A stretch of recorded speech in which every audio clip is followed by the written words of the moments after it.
На улице -1.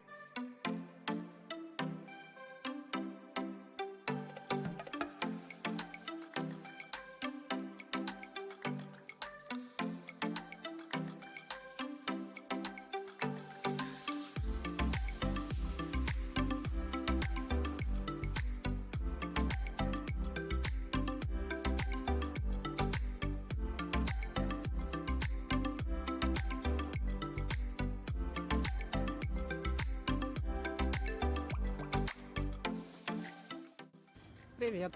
Сегодня я расскажу вам о городе Белхатов, города энергетиков. Здесь население примерно 60 тысяч человек. Он находится в Лодинском воеводстве. Символом города является яблоко Адам и Ева.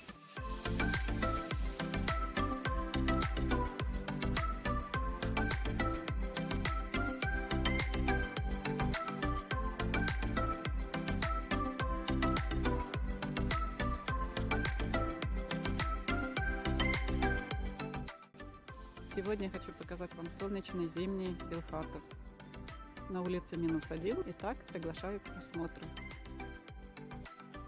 Сегодня я хочу рассказать вам о городе, в котором мы живем.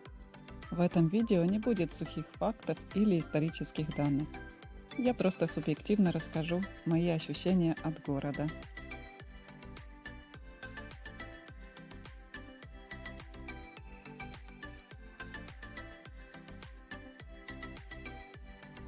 Жилые массивы в Белхатове состоят из разноцветных высокоэтажных домов. И чтобы скрасить серые дни, дома тут раскрашивают в яркие красочные цвета. Даже многоквартирные высотки. Смотрите сами.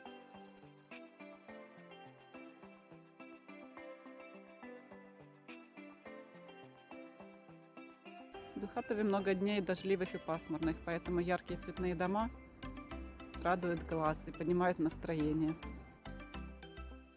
Как только я приехала в Польшу, меня удивило то, что этажи домов тут считаются, начиная с партера. Потом идет первый этаж, по-нашему второй. А пятиэтажный дом, например, считается четырехэтажным.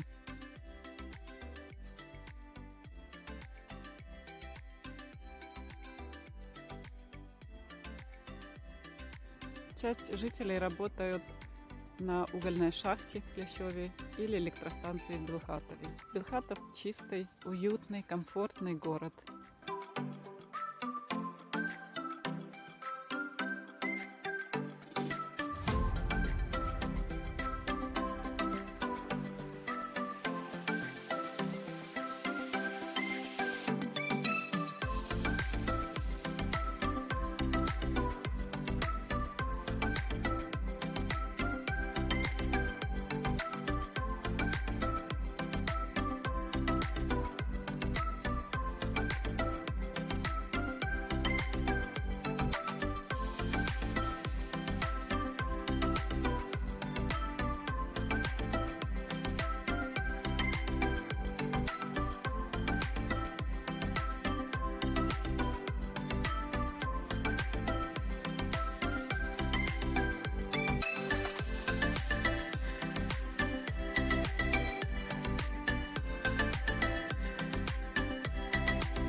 Вот городская администрация, Ужонт Мейский, герб города. Кстати, яблоко – это символ города, как и Адам и Ева. Ежегодно здесь проходит фестиваль искусства яблока.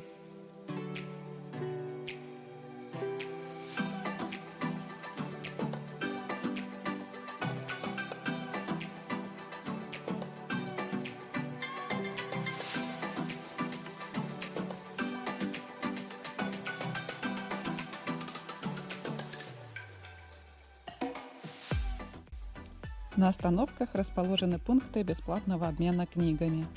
Любой житель может принести или бесплатно отдать другим свои прочитанные книги.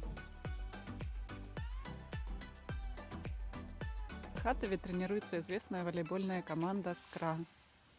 Они становились неоднократными чемпионами Польши 9 раз, а также не раз занимала вторые и третьи места всемирных чемпионатов по волейболу. Чем больше всего известен Белхатов? Самой большой в Европе угольной электростанцией и волейболом. Тут тренируется самая известная волейбольная команда Польши «Скра», 9-кратные чемпионы Польши и даже серебряные и бронзовые победители чемпионатов мира, финалисты Лиги чемпионов и 2-кратные клубные вице-чемпиона мира. Это самая успешная польская волейбольная команда 21 века. Вот спортивный комплекс «Энергия» команды «Скры».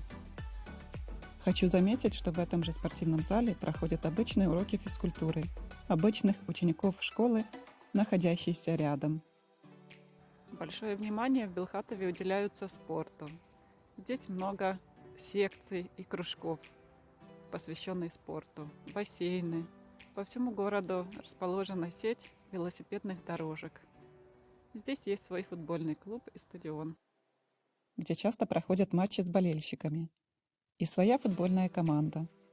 Много спортивных площадок и велосипедных дорожек по городу.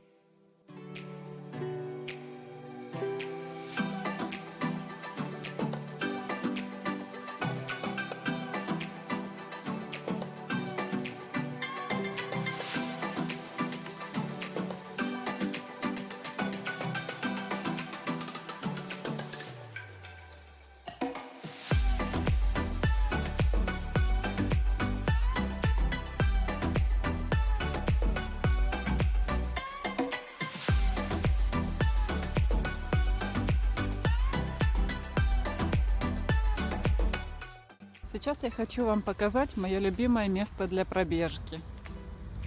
Это яблоневый сад.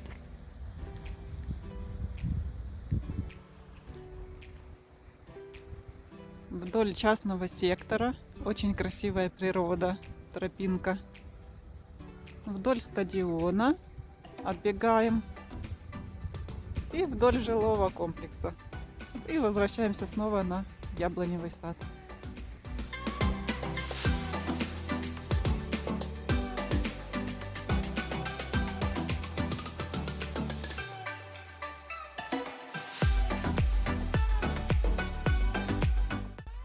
А вот мое любимое место для пробежек. Мне нравится здесь природа и тишина.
Еще один стадион.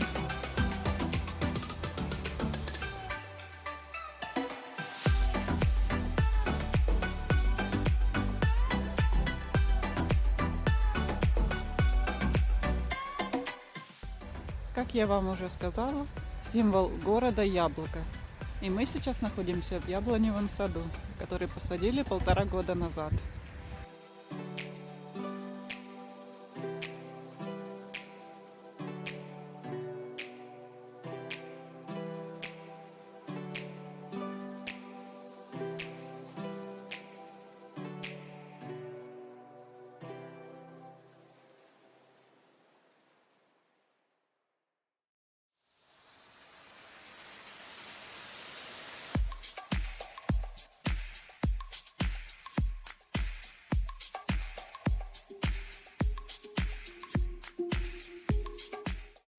Также в Белхатове много зелени. Зимой хвойные растения радуют глаз и поднимают настроение.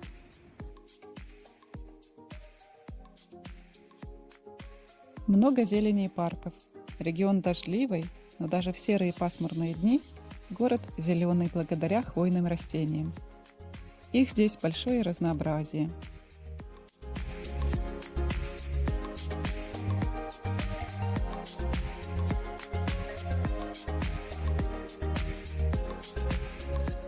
Итак, мы находимся в парке Свободы. Вот площадь Свободы. Ее реконструировали 1,5 года назад. Причем 70% средств реконструкции – это дотации Евросоюза. Беседки в восточном стиле, лавочки и урны с символом города яблочками. Все хорошо в этом парке, кроме одного. Это единственное место в городе, где невозможно гулять с колясками, а также людям с ограниченными возможностями, потому что дорожки выложены плитами, между которыми растет трава. А вот эту тематическую музыкальную детскую площадку очень любят детки. Обратите внимание, что рядом находится музыкальная школа.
Самый известный музей – ПГЕ «Гиганты Моце». В этом интерактивном музее можно узнать много интересного не только про историю города, но и о энергии и полезных ископаемых.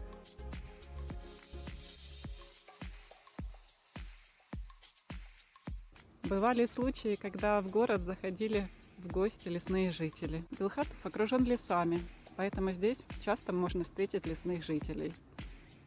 Однажды мы встретили на дороге сарну. В этом месте мы встречали сарну, перебегающую дорогу. Городской парк с озером. А это мой любимый парк. А почему? Сейчас я вам покажу почему. Все из-за его местных жителей, уток, которые живут здесь круглый год.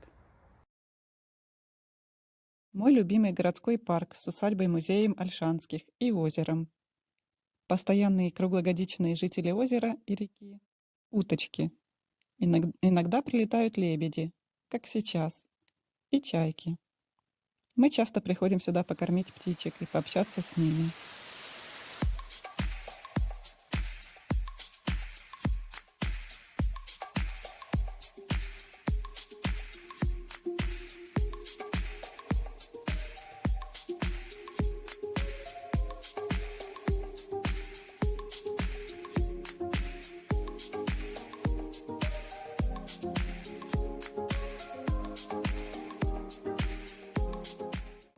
последнее время открыли несколько соляных беседок. Можно бесплатно улучшить здоровье, вдыхая йодо-соляные пары. Естественно, коронавирус закрытый.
В городском парке расположена усадьба Ольшевских.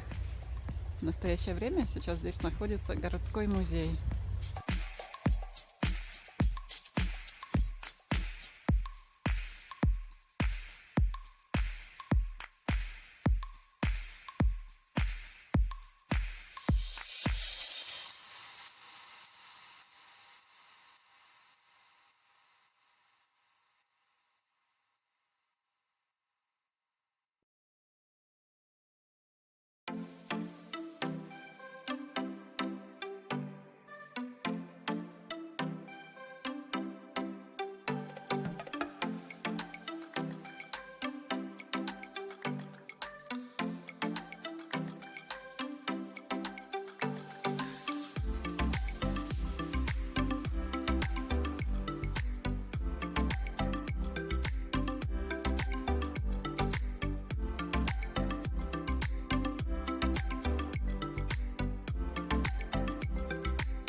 Благодаря дотациям Евросоюза последние несколько лет озеленяют берега городской реки Ракувки, высаживают разнообразные кустарники и деревья, пролаживают удобные дорожки, строят уютные скверики и спортивные площадки. Кстати, а вот и она, Ракувка. Ее широчайшие берега и полноводный бассейн видно издалека. Но несмотря на ее размер, здесь любят плавать и купаться белхатовские утки. Рядом самый большой угольный карьер в мире, поэтому подземные воды ушли глубоко под землю, что повлияло на размер реки. В этом году на берегу построили городской пляж. Видимо, чтобы жители могли загорать, так как купаться здесь невозможно.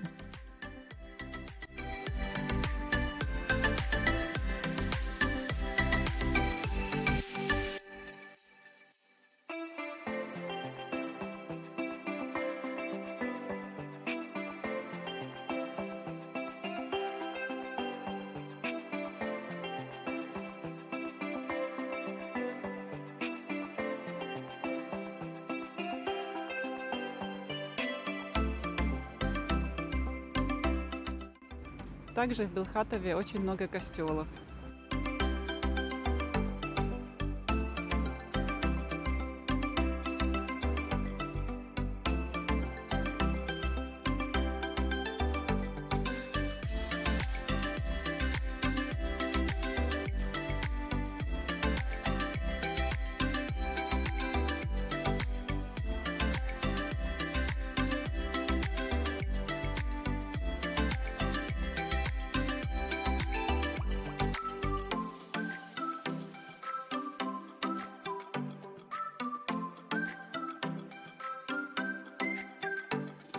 Очень много разнообразных костелов по всему городу и в разных районах.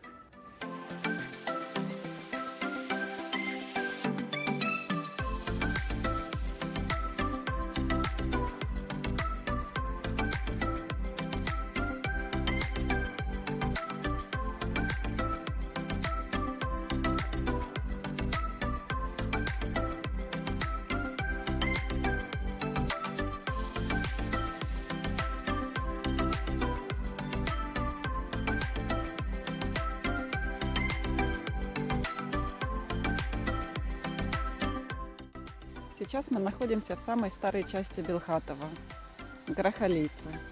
Когда-то это был отдельный населенный пункт, но с 70-го года является частью Белхатова. Сзади меня находится самый старый костел Белхатова, который был основан в 1220 году.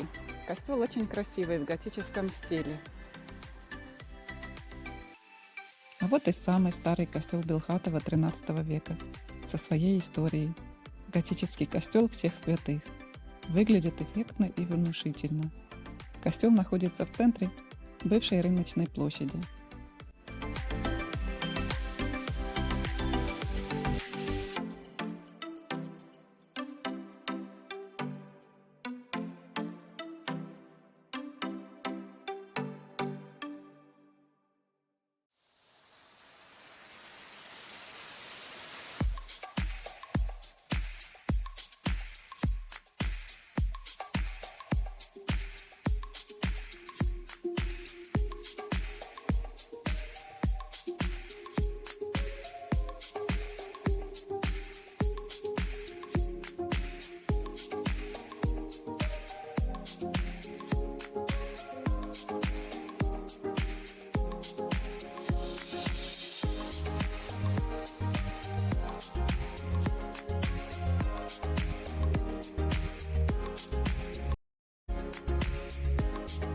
Одна из фишек Белхатова – это междугороднее сообщение, то есть его отсутствие.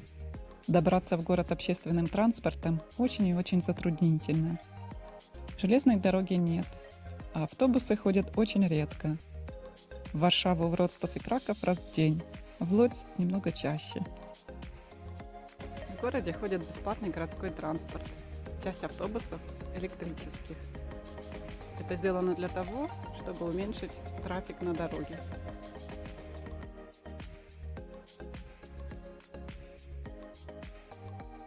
Зато есть плюсы городского транспорта. Тут внедряют разнообразные экопроекты.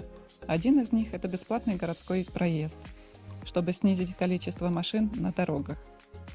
Часть автобусов электрические.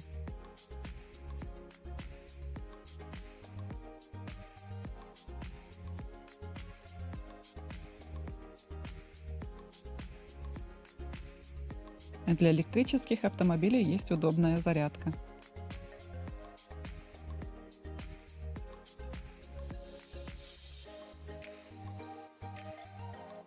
Новый классный экопроект города – это установка солнечных батарей на крышах школ. Теперь они будут снабжаться альтернативной энергией. Заодно и дети будут обучаться бережному отношению к ресурсам. Стоит отметить, что дети в школе учатся с 0 по 8 классы, а потом поступают в лицеи или техникумы, училища. После окончания лицея поступают в университеты.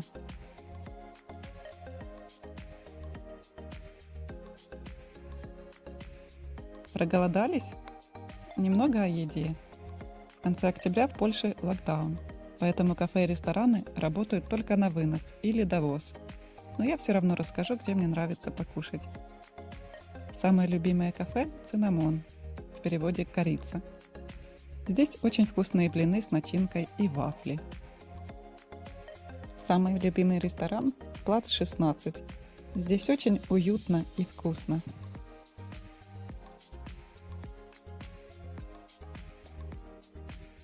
Пицца самая вкусная в пиццерии «Мамма Мия». Фастфуда я не люблю, но все же из быстрых перекусов очень вкусные хрустящие запеканки на площади Нарутовича, в центре города.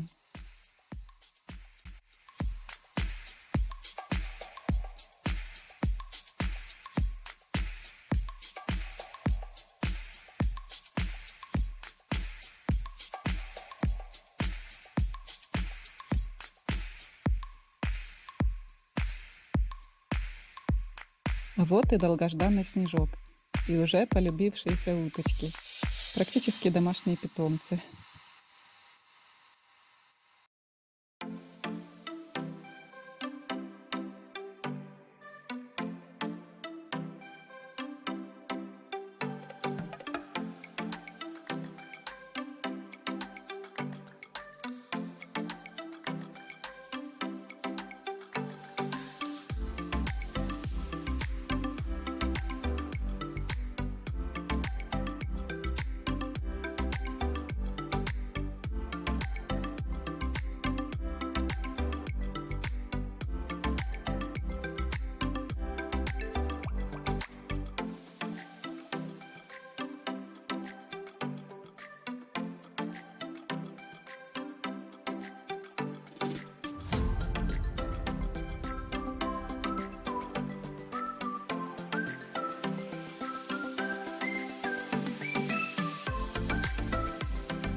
Вот и все. Сегодня показала город Белхатов. Как он вам? Понравился?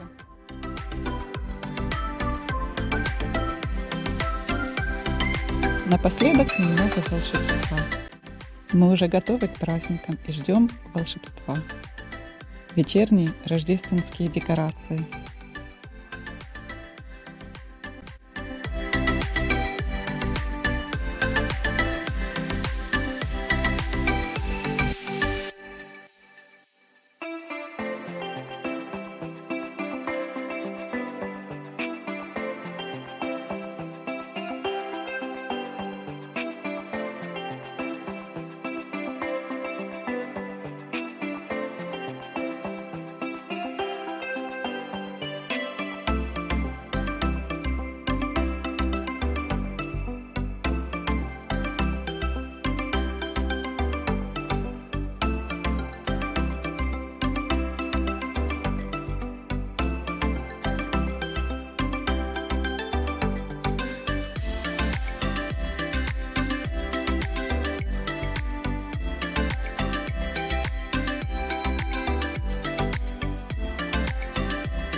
Вот такой мой Белхатов.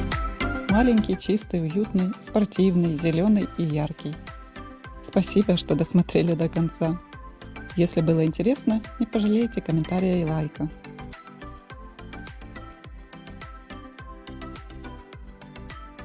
До новых встреч! Не забывайте открывать для себя новые интересные места. Пока!